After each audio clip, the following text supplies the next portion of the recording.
자, 금식을 하고 나면 이제 중요한 게 있습니다. 이제 보식입니다.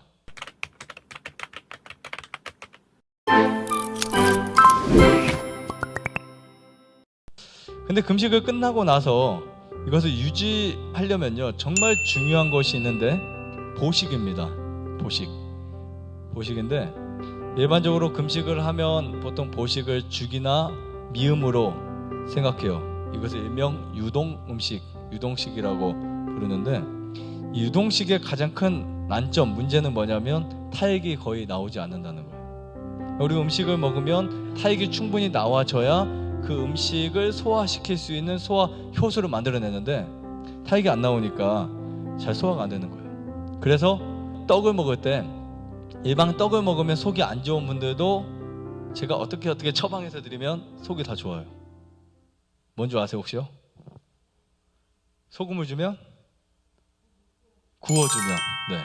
빵도 소화가 안 되는 분들은 즈유백이라고 빵을 구워서 아니면 잘게 썰어서 구워서 먹으면 소화 정말 잘 돼요. 그러니까 그런 원리가 어디에 있냐면 타액에 있다는 거예요. 타액이 정말 중요한 거예요. 그래서 씹을수록 건강해진다, 이런 책도 나왔습니다.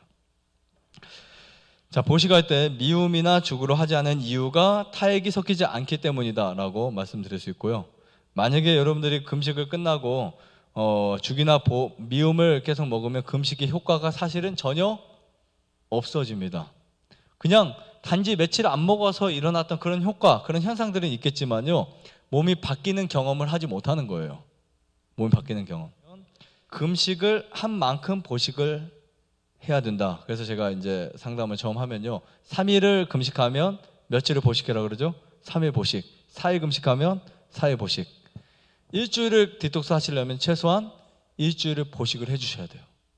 안 그러면 손해가 큽니다. 금식을 한 만큼 보식을 해주셔야 돼요. 보식을 해주셔야 되는데, 보식에 철저한 원칙이 있어요.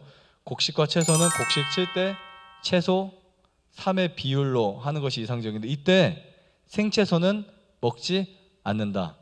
네, 일주일 보식이 늘어나게 되면 한 2, 3일 정도, 3일 정도, 4일 정도 생채소 안 먹고요. 그러니까 생채소를 먹으면 소화에 부담이 돼요. 금식을 끝나고 생채소 먹잖아요. 100% 탈나요.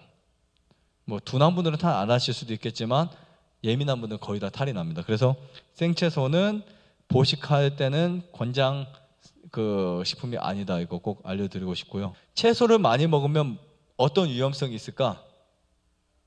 채소를 많이 먹으면 과식의 위험성이 있어요. 그 이유가 씹지 않거든요. 채소는 아무리 씹어도 20번, 30번 다 녹아버려요. 그죠? 타액이 분비되는 양이 적다는 거예요. 근데 사람이 음식을 먹었을 때 정말 중요한 게 포만감을 느끼는 거거든. 그죠? 포만감을 느끼려면 그 음식의 액면 그대로 그것을 받아들여서 느끼는 포만감과, 음식은 적은데 비례해서 포만감이 형성되는 것은 타액이거든요. 내 음식은 분명히 이만큼밖에 안 먹었는데 배가 부르다. 그게 이제 타액의 힘이거든요. 그러니까 과식을 막아준다. 곡식을 꼭꼭 씹어 먹을 때. 내가 과식을 피하려면요, 다른 노력할 필요 없어요. 이 원칙이 있으면 돼요. 식사 시간 40분을 섭취하되, 그리고 곡식과 채소 7대 3으로 먹고, 그리고 천천히 씹어 먹으면 그게 딱 내 몸에 맞는 양이 되세요.